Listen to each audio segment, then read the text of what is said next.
Magandang araw mga online kapitbahay. Ngayon naman ay magluluto tayo ng sinigang sa miso. Meron pala ako diyang isang pirasong ulo ng salmon, ipinrito ko lang. Hindi ko na ipapakita ang buong video. Ayan, pagkatapos maprito, set aside muna natin. Tapos sa isang kawali, maglagay lang ako ng kaunting mantika. Tapos igisa na natin ang bawang. Ang ginamit ko pala diyang mantika, yung pinagprituhan din natin. Pagkatapos maigisa ang bawang, isunod naman natin ang sibuyas. And then pag okay na, sunod naman natin ang kamatis. Igisa lang natin ng maigi hanggang sa lumambot ang ating kamatis. Saka natin isunod ang ating luya. Kaunting luya lang ang nilagay ko dyan. And then halu-haluin hanggang sa lumabas ang aroma ng ating mga ginisa. After nun, ilagay naman natin ang ating fresh na miso. Nabibili lang yan sa palengke. Ang bili ko lang dyan ay 10 piso pero hindi ko na inubos lahat kasi madami siya. Kalahati lang ang nilagay ko. And then, halu-haluin para magisa rin ng ating miso.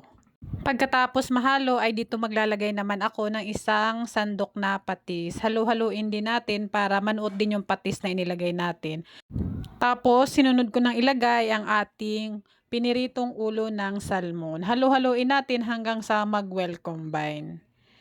And then, wag din natin kalimutan maglagay ng paminta. Ayan, pamintang durog pala ang nilagay ko dyan. Pwede rin naman crack, meron akong durog, kaya durog na lang inilagay ko. Siyempre, halu-haluin din natin para manuot din yung nilagay natin na paminta.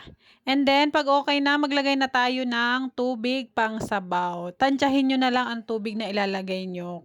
And then, haluin natin ng bahagya bago natin to takpan at hantayin hanggang sa makakulo.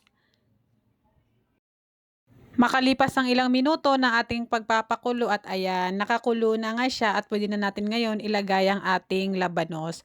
Shout out pala sa aking asawa dahil sa kanya ako natuto kung paano magluto ng sinigang na salmon. Balik tayo sa ating niluluto, takpan muna natin hanggang sa makakulo.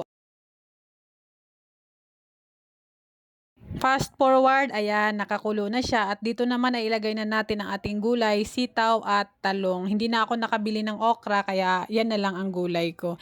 And then pagkatapos, ilagay na natin ang ating sinigang sa miso. 23 grams lang yan, isang pakete. Huwag muna natin ubusin para matansya muna natin yung asim na gusto natin. Siyempre, kailangan natin yang haluin para ma-absorb naman yung ating sinigang sa miso na powder. Tikman muna kung kulang man, dagdagan na lang natin. Ayan, natabangan ako kaya inubos ko na lang yung isang pakete. Pagkatapos kong mailagay ang ating miso powder, halu-haluin muna natin ng konti at i-continue lang natin ang pagluluto hanggang sa tuluyang maluto ang ating gulay. And then ilagay na natin yung ating panghuli na gulay ay ang mustasa. Ayan, syempre halu-haluin din natin para ma-absorb din ng ating mustasa ang sabaw na ating niluluto. Ganyan lang kadali gumawa ng sinigang sa miso. Ayan. And then, takpan muna natin hanggang sa maluto din yung ating mustasa. Ayan, luto na ang ating sinigang sa miso. So, ayun na nga, nakalimutan ko pang ilagay yung ating siling green kaya hinabol ko na lang. Pasensya na. Bye-bye.